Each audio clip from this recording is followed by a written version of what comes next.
Hello,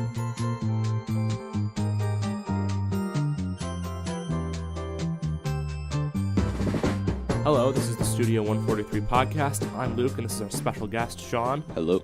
Today, we'll be reviewing the new Thundercat album, Drunk, along with the new Xiu Xiu album, Forget. So, what are your thoughts on, let's do the new Thundercat first. What are your thoughts on the new Thundercat? I thought Drunk was a pretty interesting step in Thundercat's career. So far, we've seen Thundercat making music just like, it's been really... Off the cuff? Yeah. Yeah, it's been off the cuff.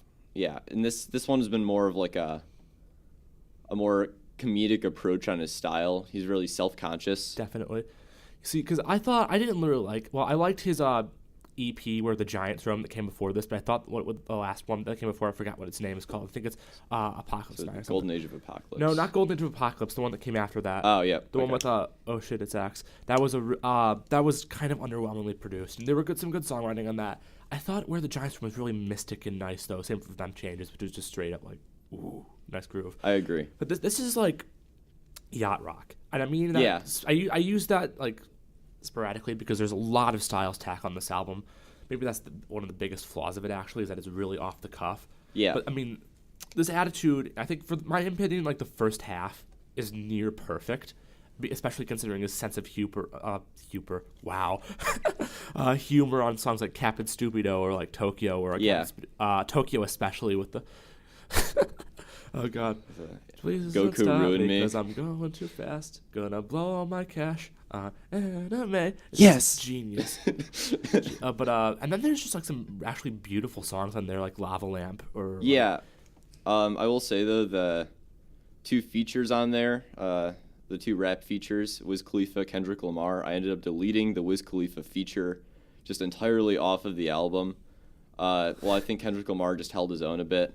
The Wiz Khalifa one was just like, I heard it once and I just decided it didn't really deserve Wiz Khalifa to is be not in the there. most versatile of rappers, and I believe it's like he works at a single speed, and that song's about getting baked, so it's kind of like... Yeah, it was just, I was trying really hard because I saw all these comments about like, this is not, the second half of this album is just not good, and it just all falls off and it all sounds the same, and I was like trying really hard to enjoy the second half and just like be contrary to that, but it's hard to. It's true. It's kind of true because like, I mean, the Kendrick Lamar feature is certainly amazing, and so are the Michael McDonald and Kenny Loggins features and Show You the Way. Absolutely fantastic track, by the way.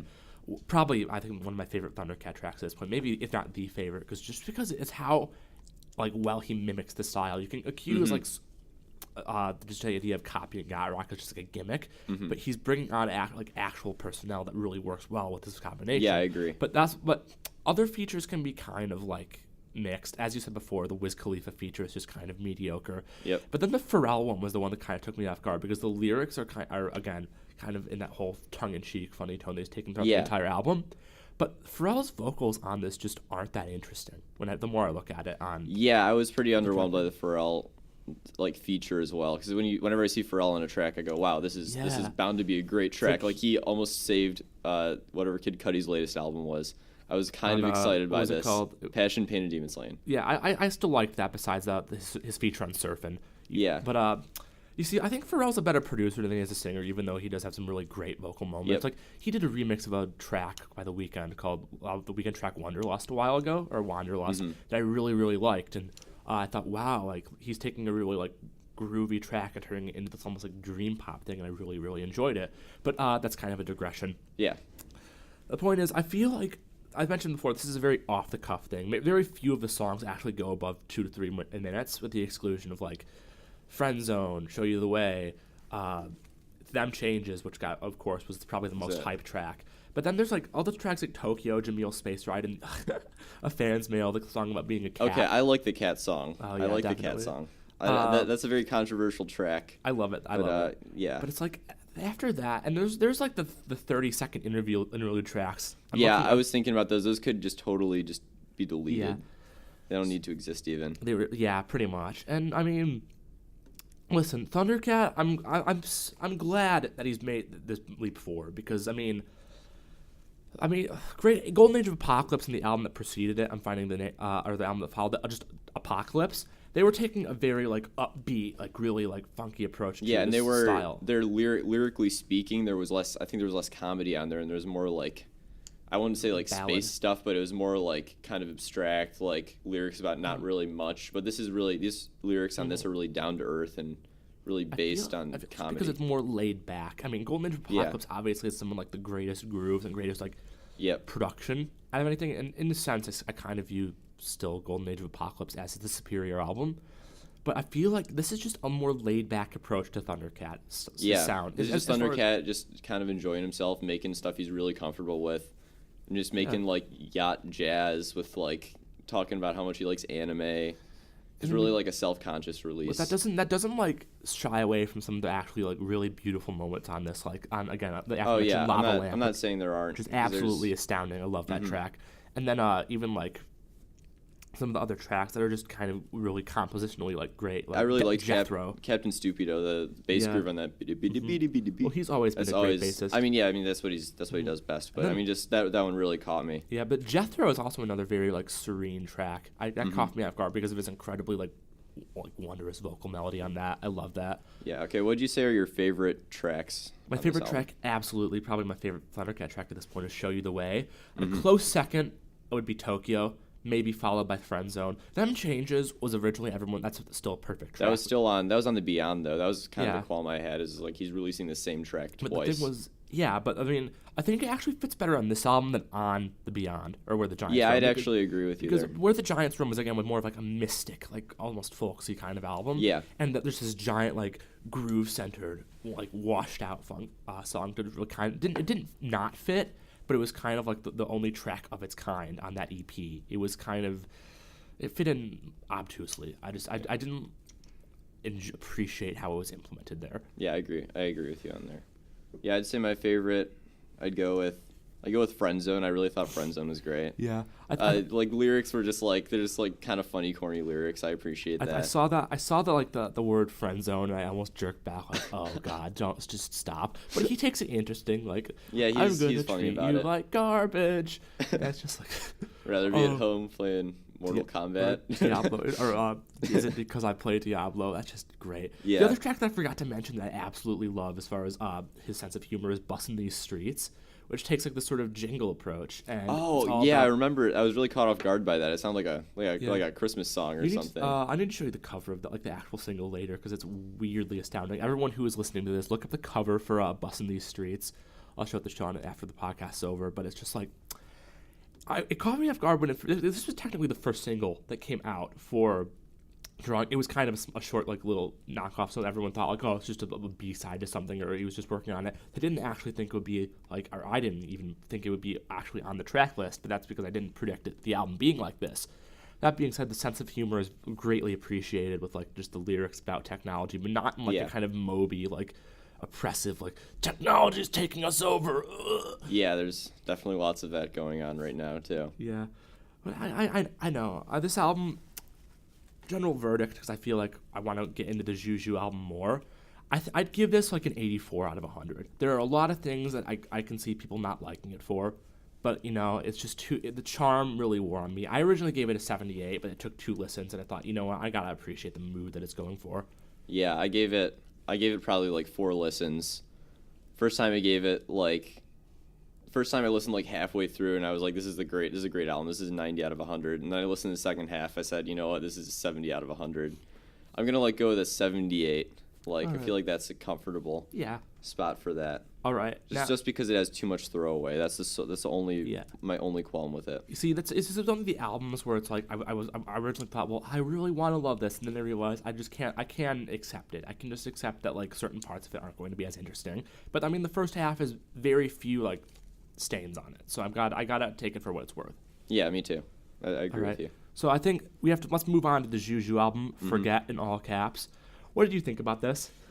Well, I just kind of want to start off by listing the collaborators on this album that go outside of Xiu Xiu. Charlemagne Palestine for Faith Torn Apart to start. Yep. Also, I really don't want to say this person's name. Vaginal Davis. Vaginal Davis. I knew about her before, and like I love her, but like my shoes are purple, or like that whole monologue at the end of Faith Torn Apart. And I had known about it before, but it's just like I looked it up and it was kind of jarring. I thought you'd find interesting. According to tinymixtapes.com, Swans guitarist Christoph Hahn is on here. For real? Somewhere? Yeah, that's according to Tiny Mixtapes. I couldn't find anything else. Thor Harris, the Swans drummer, has played on their albums occasionally, and he's a really good drummer. I saw Swans. I mean, he wasn't at that show when I saw them in June last year, but I mean, you have to be a very talented drummer to be in Swans. I mean, definitely you have to have a lot of stamina, but yeah, I digress. Xiu Xiu has had a lot of collaborators. They even had, speaking of Swans, they had Michael Gira of Swans, a lead singer, on, I think it was their cover of Under Pressure off of Women as Lovers. So that was I just thought it was interesting, that correlation there. Mm-hmm. You see a lot of similarities between the two. I mean, the collaborators are like incredibly numerous. Of course, there's Vaginal Davis. Of course, there's Charlemagne Palestine, who I mentioned before, and Faith Torn Apart, who's this really like modern classical, like kind of avant-garde composer from New York. I didn't expect that. I mean, it's hard to pin down his style, but I was glad to hear that he was on it, especially because Faith Torn Apart is very interesting. But I think we're going on a bit of a digression here. Yeah, I just wanted to list the collaborators before we got into it. All right. Yeah, I thought it was just like right off the bat, it was just classic Xiu Xiu weirdness with like Jamie Stewart. It wasn't Jamie Stewart, but it was just who was it rapping on there? Clap, bitches. Just like yeah, I don't know what that was about. I mean, it's like Xiu Xiu. I mentioned before how in a different conversation, not on this podcast, because of course it's the first episode that we're actually doing. They've experimented with kind of like chiptune style in the past. I feel, especially on Dear God, I Hate Myself, where they had this very like even they used soundboards from Nintendo DS. Yeah, I could definitely hear the chiptune influence on here, but it sounded more lush than like your average chiptune song. My position on it is that they did Always, which is basically like a really, really watered down of Dear God, I Hate Myself, being like blatantly synth pop. Mm-hmm. I feel like on Forget, they've nailed down this at a much better frame of like doing real synth pop grooves, actually sticky production. Yeah. Like the best example of this, of how they've truly managed this sound, is on At Last, where it has like this really there's just power, like sinister, like synth groove. And and like track 3 is Wondering. Yeah, I wrote in my notes here. I wrote groovy dark synth pop. It's like it's dark and it's still synth poppy. It's got all the instruments, but it's just in like these really like murky dark progressions. But as I said before, I feel like this is them attacking the sound with a bit more clarity as far as how they're attacking it. Yeah, because I mean, you have the call, which is like this almost hip hop, like rapid fire drum, like percussion. Yeah, and this really like bubbly synth groove, and just Jamie's like yelping along with the clap bitches.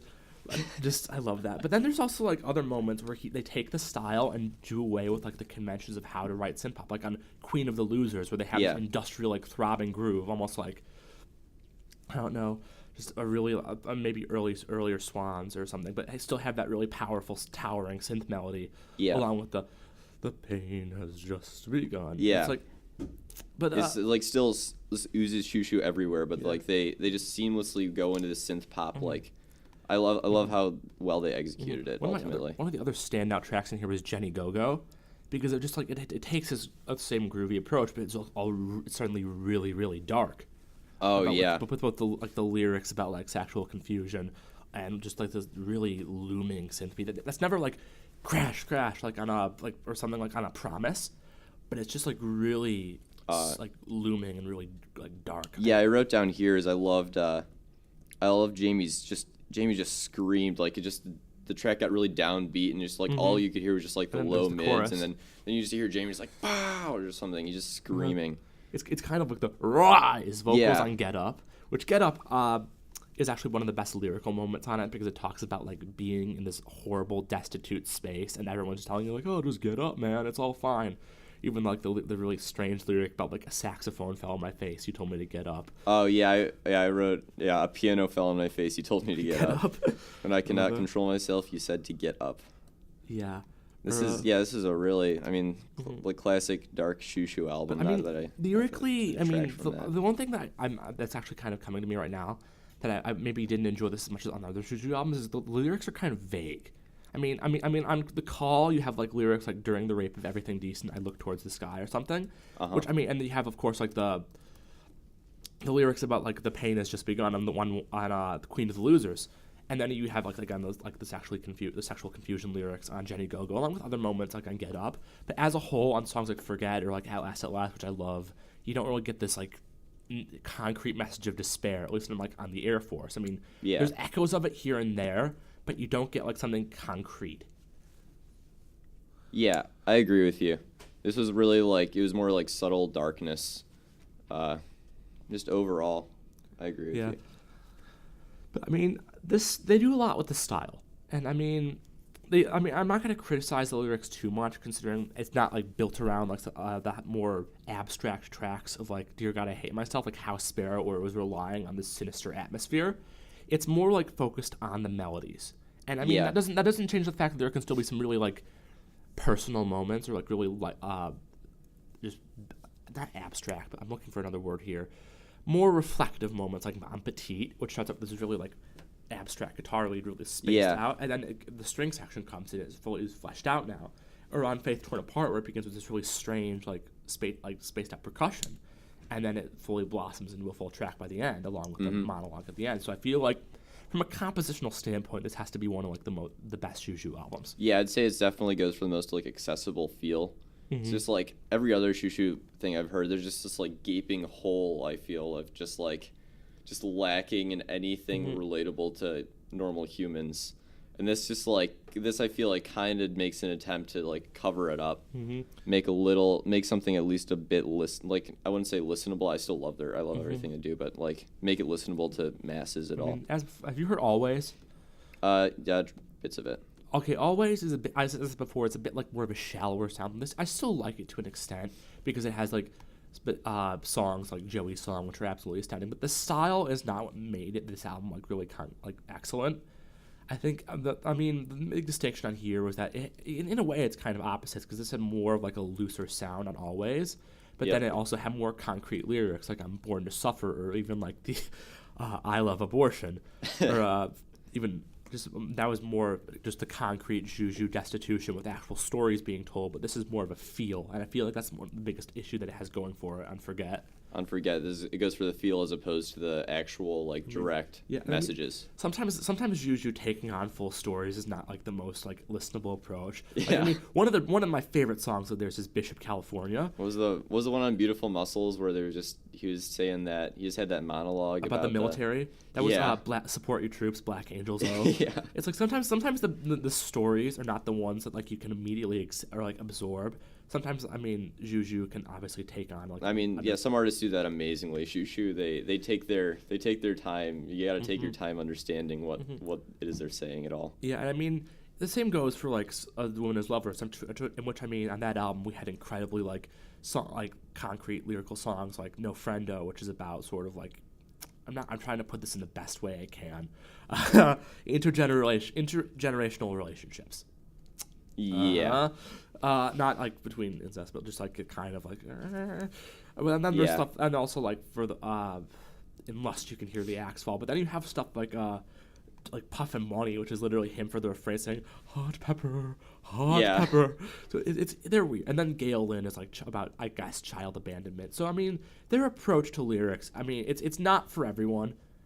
Yeah. I try normally when I'm listening. I take a back, like the lyrics always take a back seat on me, and I'll look at the lyrics later. But as I mentioned before, Bishop California, like I mentioned off of Air Force, maybe my favorite Xiu Xiu track is all about this.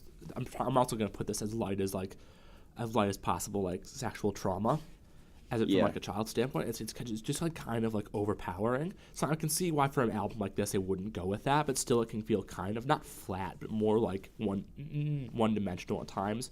Yeah. As far as like the lyrics. Yeah. So overall, I liked the overall lushness of this album. I like the layering on it. There didn't feel like there's any like empty space. Yeah. Overall. What would you give this album? Okay, you see, my rating comes weird because it's like the Thundercat one where I was trying to find an excuse to like it, and I did find excuses to like that because aesthetically, I do love this more than most Xiu Xius. I even say that the aesthetic and production to this album is better than on Fabulous Muscles even, which is commonly reviewed as like the classic. But I like it just more than a lot of the styles. I mean, obviously some styles like the modern classical approach to La Forêt obviously seem more interesting. But, I mean, the production on this thing is top-notch, absolutely. I think the one, like, bad part about this, or not even, like, bad part, but just, like, kind of Achilles' heel is the lyrics. But I mean, that can be forgiven because this is a style that doesn't necessarily facilitate that. Yeah, they were trying to make a pop record on this. Yeah. So I mean, I can see where they were going with that, and for what they were shooting for, I think they greatly succeeded. So I'd give them an 88 out of 100 mostly. Okay, yeah, I'd give it about an 80 out of 100, just because, yeah, for the same reasons, the lyrics. Not to hate on Xiu Xiu or anything, but their stuff is just always a bit just almost too out of it for me to appreciate fully. I mean, maybe my favorite next to the Air Force 2, God, I Hate Myself, is just, I always come back to that for just, like, if I want to hear something more synthetic than on, like, Air Force or on La Forêt or even on, like, something like Twin Peaks. Yeah. But I feel like if I want something more accessible in the future, just for something that can get that immediate, like, synthetic and, like, nice sound, I might just go to this. I would totally listen to Forget. Like, if for the first Xiu Xiu, if you're, like, just getting into Xiu Xiu, I would immediately suggest either Play the Music of Twin Peaks or Forget. Yeah, absolutely. So, because that's like their entry level. This is them making a pop record. In a weird way, they're trying to access like the pop progressions, like things a lot of people like, but they're doing the classic Xiu Xiu, like make it as inaccessible as possible, which is what I think is kind of contradictory. Is like inaccessible pop music. I mean, yeah, I'd say that. I don't think but I mean, inaccessible pop music was in a way like Dear God, I Hate Myself, because you had something like Secret Motel, which obviously had like a structure and a melody, but was absolutely whacked out, which is the amounts of noise they managed to funnel into it. Yeah, I think that's the beauty of Xiu Xiu itself, is they take something as like popular and poppy as pop music, and then they just contort it and Jamie Stewart-ify everything. Well, Jamie Stewart has always said that one of his biggest influences gay dance music. He even did a cover of a really bizarre cover too of Rihanna's "Only Girl in the World," which is just I was listening to that and I was absolutely astonished just hearing the original context of the song. I was like, oh god! And that's not the first time he has taken like the context of a pop song and turned it completely weird. Like he did a cover of "The Girl Is Mine" by Michael Jackson. And it was literally him like having this industrial like prurient type groove, and it's just like him doing spoken word, and he said it got rejected from a compilation for being too gross. It's just so that being said, I definitely appreciate everything that Xiu Xiu will ever do. Sometimes it's not one of those things that you can immediately just enjoy. You have to like torture yourself in order to like enjoy their music sometimes, I will admit. But overall I digress. I think this is a great album. Yeah, definitely. I'm excited to hear what they'd go further. But I mean, Xiu Xiu has always taken like, you can sort of predict like certain eras. I mean, like during their earlier eras, like Knife Play or like, Fabulous Muscles, and even the Air Force, they take like a more they used synths as more just like these blasts of noise rather than the actual melody, where the melody was supposed to be coming from like jazz instrumentation or guitars. But I feel like they've since like I'd say 2007 they've been moving towards the idea of using more synth melodies, and I'm really glad that they're starting to do that. Even though they stripped back all of that for like more modern classical avant-garde on Twin Peaks. So I'd say I'm really interested to hear what they're going to do next, but you can't really choreograph what they're going to do next. You can predict like certain like styles that they might stick to, but I mean, take a look at like Twin Peaks and how weird that. Yeah, that being said, though, like Twin Peaks, one of my favorite songs of that is Blue Frank Pink Room, where they're just jamming out, just a garage noise song, and they're just the technical skill on whoever it is that's playing guitar on that. It still blows my mind because there's a lot of skill on there. I wish they'd just make an album of that because it's like probably their coolest album. I mean, their coolest song. You asked me this before of like what kind of like other like noise rock improv have they done like that before? They don't have any. They don't have any. It's just like that kind of. I mean, in that sense, I really appreciate Twin Peaks. It takes like all these approaches to like noise rock or modern classical or even more upfront noise pop, and kind of makes it with these more like longer stretched out compositions. I mean, compositions that were obviously not his. There's still really interesting takes on them. I enjoyed that. So I mean, I'm really glad that again, for anyone who doesn't know, Sean and I are going to be seeing Xiu Xiu on March 30th at L Club in Detroit, and I'm really excited for that. I mean, in the past, what they've done is when they do a set list for touring an album, most of the set list is of that album. For Angel Guts Red Classroom, I'd say 3/4 of the tracks that were played were actually from Angel Guts. So I'd say that when we see them, we're gonna hear mostly Forget. Yeah, I'm just interested in seeing what they do. I don't even care what they play, as long as they put on a show. I've read a lot about what they do at their shows. I can guarantee you, everyone's gonna walk out at the end, like just weirded out. Okay, but here's the other thing. It's like when they're often doing like tours, they did this at least for Dear God I Hate Myself. They often use like the songs, classic songs based on the instrumentation they have. So we'll have something like I Love the Valley, but Jamie will be playing it on a DS, on the DS soundboard, and so you'll get the songs, but you'll get them in like the style. So we might hear, I don't know, more of their older songs played in this more like rigid, more contemporary synth pop style. Yeah, that'll be interesting to hear if they end up doing that. Definitely. So, I mean, this is the end of the first podcast for Studio 143. We hope to do this again soon, and hopefully Sean, our special guest, will be on here in the future. Thank you for having me. This concludes episode 1. Thank you.